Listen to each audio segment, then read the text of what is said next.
Hello, hello. Welcome to another Let's Talk. So, Rise of Ronin. This is a PlayStation 5 exclusive made by Team Ninja and Koei Tecmo, which is the same teams that has brought us like Neo and um so Rise of Ronin. This is an interesting one. I haven't seen too much on it. I couldn't tell you exactly what is going on with the story mode or anything. All I've seen so far is basically like one major gameplay trailer, and that was kind of it. So they've had other trailers come out, they've had other videos come out on this, and I want to sit down and actually check it out and see what the hell this actually is because, again, it feels like they're doing marketing, but the marketing's not getting out there. So this is out in a couple weeks from now. Um, I don't know if I'm going to be playing it launch night. We'll see exactly what it is, what it does. Yeah, let's jump into it and do it. I don't know. I don't know. Let's see.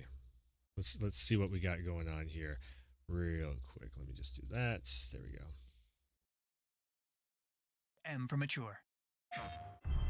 So this is like 18th century samurai when the samurais are just about dead. It's almost kind of like Red Dead, Little where sister, it's the end of the era. forgive me for not writing sooner. Paper and ink are hard to come by during my confinement. My misguided captors want me to write a confession, betraying my fellow Shishi in exchange for a lighter sentence. I choose to use this paper to write to you instead. The choices we make are curious things. Some are made from the head with an objective and destination in mind. Others are formed in the heart when the path ahead is unclear. I count myself a lucky man. As for me, both are aligned. I do not write to ponder my own fate, however, but to send a message of hope. The plan we have been working towards is still in motion. Relay this message to our allies and Rōnin alike, for it is the latter we must win over to our cause. There are choices to be made soon, and it is their actions that will determine how this will unfold. Keep the flame of our rebellion burning bright, dear sister. Freedom and sovereignty for our beloved Japan is close.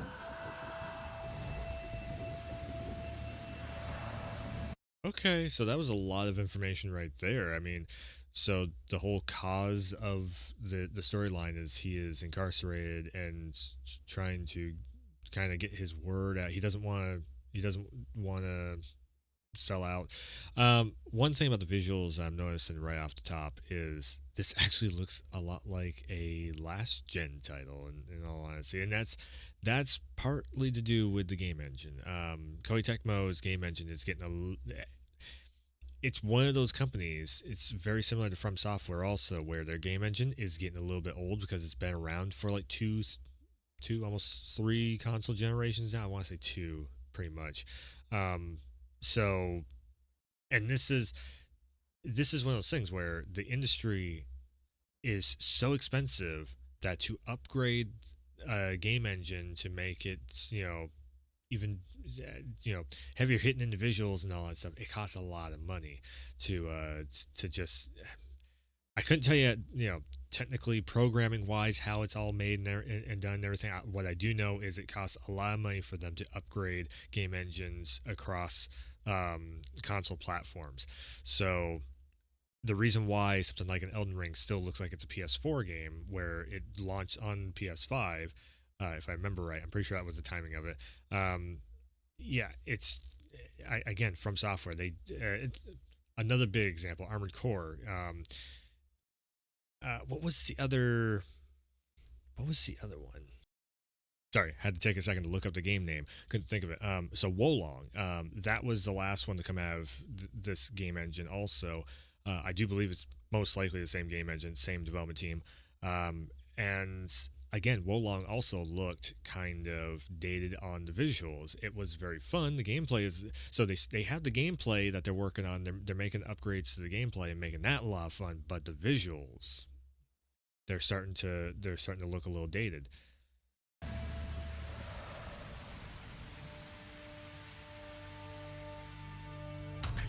Okay, so again, right here, like this, just, I mean, it's blurry detailing on, like, why isn't this kind of like a 4K resolution on the texture mapping and such? Why is this so rough on the anti-aliasing and everything? It's because the game engine's getting a little old. So this is actually chapter 3. Let me go and check out. I guess this would be chapter 1. I wanted to watch all these trailers, so is Koei Tecmo a PlayStation studio now? They were third party. As far as I knew, I thought they were still third party. Huh.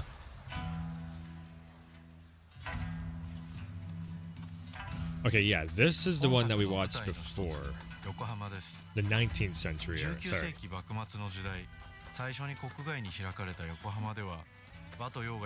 Blending in Japanese culture and Western influences. So right here we're seeing the frame rate is 60 FPS, but the visuals are taking a downgrade because of the 60 FPS. And again, that is because, you know, like I said, they need some upgrades. Protagonists can climb on the rooftops using a grappling. Okay, this I remember. This is very Assassin's Creed-ish. High places device. Avicula. I think this looks awesome. Go from like flight range to horse. And it's very like Neo style.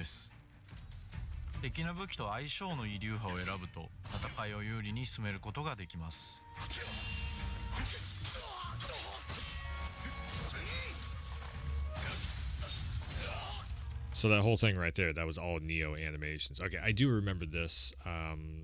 We'll go to episode 2 because this goes into more combat stuff.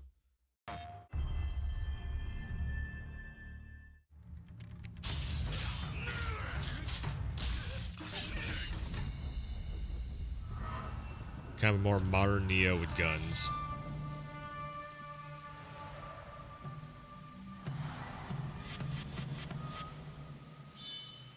Close combat.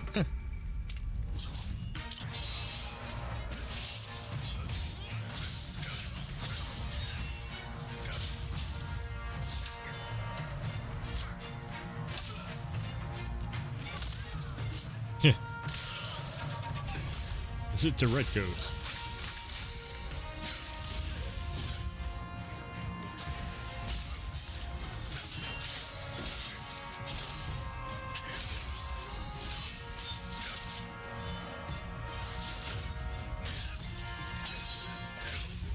Such a blend of history and mythology thrown together, and then put in kind of a modern day twist where it's like, I have a gun. Flamethrowers.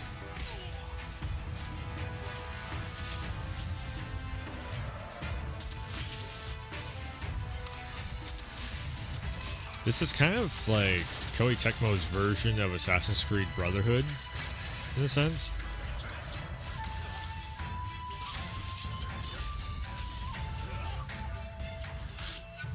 I don't think we had a grapple hook, but other than that, everything else I'm seeing this, we did in Assassin's Creed Brotherhood like 10, 15 years ago. Jeez, that was like 15 years ago. Even longer than that, probably.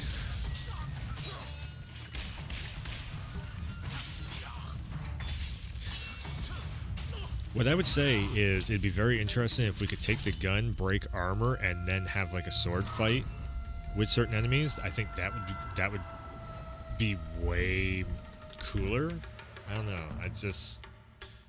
Having to deal with big major armored enemies is always a pain in the ass. So I feel like that would be a way of balancing the gameplay a little bit, so you don't have to go like, if you have like 8 armored guys, you can just bang, bang, bang, bang, bang, and have this really cool, you know, samurai kind of matrixy moments happen, and then go in for a slice and dice.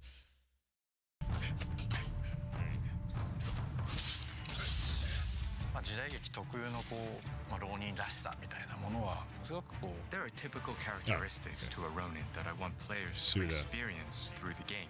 Oh, this is the game producer and director. Okay, so everything that you see on screen is because of this guy. basically. This is the head of the studio. This is the guy who is like, okay, I want the game to feel this way. I want the game to look this way. I want all these different things in the story and everything. He's the one that's sitting there with the writing team. This guy is like the head of the studio. Characteristics to a Rōnin that I want players to experience through the game. Poison a spear. Rōnin is a samurai who doesn't have a master. They explore various places, meeting diverse people. They don't spend much time in the same place, but they always achieve something important, often saving people in some way. They don't really have any strong convictions. Instead, they follow the choices that the player makes.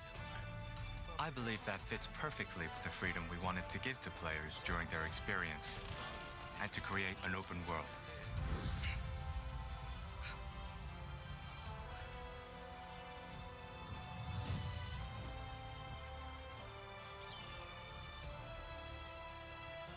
Open world has become extremely popular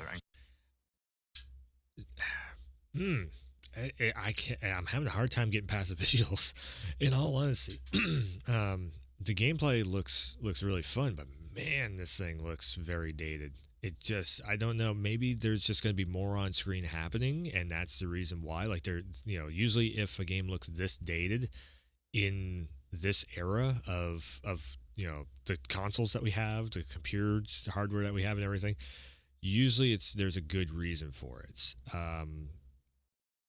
The number one thing we are seeing is a lot of camera cuts. We're not seeing a lot of gameplay where it's like, okay, here's a full-on mission. We have seen a little bit of traversal, but we have not seen like a full-on, okay, we're going to go from cinematic cutscene over to 50 people on the screen at one time into boss fight. Like, we haven't seen that progression in any of these videos, which is making me wonder if this is like 70% traversal, and the rest is maybe a little bit of cutscenes, maybe a little bit of. I'm kind of wondering if this feels like this game has been either put on hold, like it was started last gen, put on hold, and now is finally being able to put out because Wolong or something. Because it feels like. I don't know. It seems like Wolong had better visuals in this for some reason. It's weird. Something about it is just like, it's just catching my attention. And that's the thing. If it catches your attention, it's not done proper. If it doesn't and you don't even notice it, then it's very good, very well made. commonplace in the action game genre.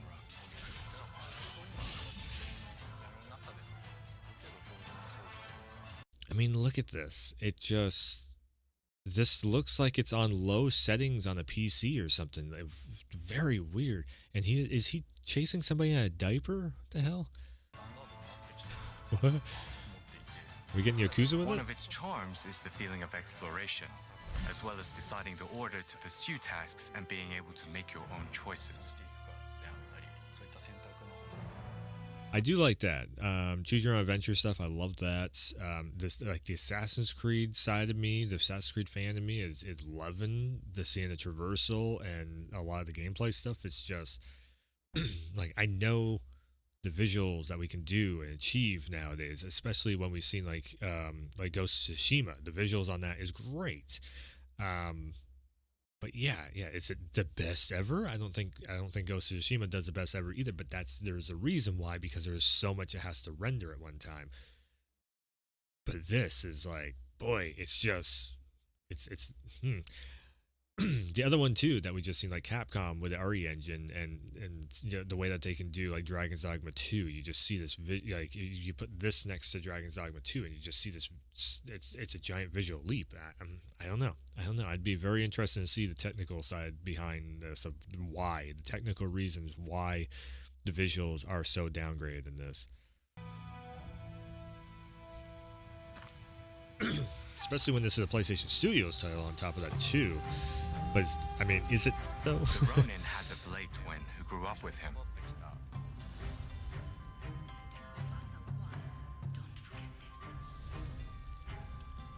The bond between the two is the backbone of the game.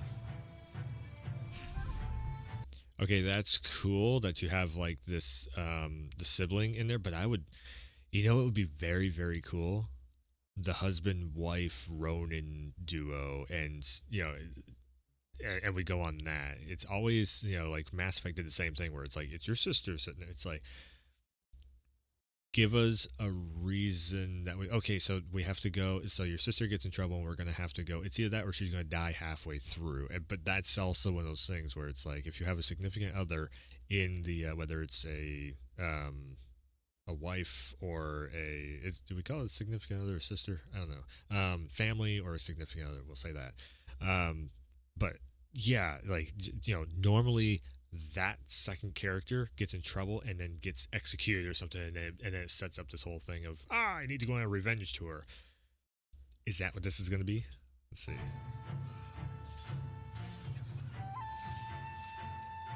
You can't stop the war. No one can. This nation will descend into chaos. Wait, is she the bad guy? The Blades Twins is something that is almost the other side of the story. It's not about good and bad. It's more about something that is very principle. different and contradicting the story of the hero. So writing the theme for this character actually was the most challenging for me. For the characters, we looked at the way they lived and their outlook on life and conveyed that in their appearance. For characters close to the shogunate, we would keep an Edo style that resonates with the shogunate. Alternatively, for the anti-shogunate characters, we wouldn't hesitate to include Western influences to their styling. Interesting. Also, no custom character. So this is going back to like Neo 1, where they had the Geralt of Rivia looking dude. Very interesting, because we're so used to, when it comes to Koei Tecmo and Team Ninja, making ourselves in the game, and this time they're going for more of a the hell is the word I'm looking for? Pre-made character, basically. Yeah. Or a set character. Interesting. Such as equipping them with rifles or have them already wearing leather shoes. For Western political forces, we insisted on designs that put forward that Occidental aspect. We wanted these characters to look real. The Kenway family. Japan. Great white whale that's eluded all others. There are many characters during the Bakumatsu era, such as Perry, for example. Perry, yeah. There are also characters from other nationalities. Usually, you would think it would create issues to have them fight, but you managed to make it blend smoothly within the story and the events. If it's history, there shouldn't be any issue at all. If you're representing history the correct way. Our narrative thread ended up being the bond system. As we developed the bond system, the first aspect that started taking form was the strength of bonds with other characters. I know. Tag along with me, will you? Oh, Ryoma evolves together with the main character from the beginning. that's right too. I have to double check this, but I think this guy's the guy that you're playing as is a historical figure. That's why there's no custom character. I just remembered when they started going into all the reason why the characters are set up the way they are, because this is like, it's based on true history. How rude and deep history it is, who knows? But it's definitely based on real people, real events, and all that. Goes on to play a major role within the game. As we were creating him, we wanted to design the coolest image of Ryoma. Join us later if the mood strikes you. The choices the player makes are key elements in changing the strength of bond forged with other characters, which goes on to affect the story. Ryoma?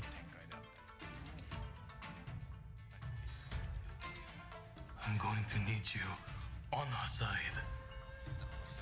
If you choose to go pro-shogunate, Katsura may become sort of an enemy. It's not fully the case though. You always oscillate between friend and foe. Katsura is a good character to have as an ally. but also as an enemy, as he gives you that satisfaction of beating a boss. Yeah, that's true. You can end up with the opposite feeling towards him. That's good. If you go pro-shogunate, the anti-shogunate Katsura will definitely look to block you. Then along the way, you encounter Takamuriyama. The pro-shogunate suddenly becomes attractive. There are some beautiful characters on your journey. Yeah, there are. I have some contacts in the shogunate. If you are interested in doing a favor for them, I could make the necessary arrangements. There's a real diversity of people in the game. It got me thinking that I would have liked living in that period. Multiple playthroughs could be interesting. Have you ever wondered which side you would take? That's interesting. What do you think? Yeah, I have. I'm more of the rustic type, so I would have probably gone full-on katana. A bit like Kondo Isami. I definitely think that after completing the game, players won't make the same choices for their second run. Mm-hmm. Yeah. I also think that it makes it fun to talk to friends about it. We felt obliged to make a game that we could enjoy ourselves. I believe that everybody put all their effort into making Rise of the Rōnin a unique game with unique value.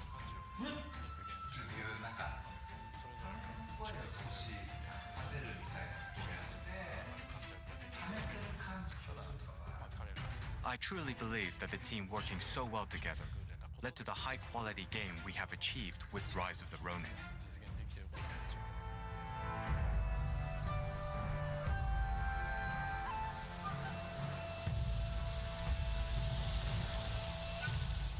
Multiple storylines going on. I do like that.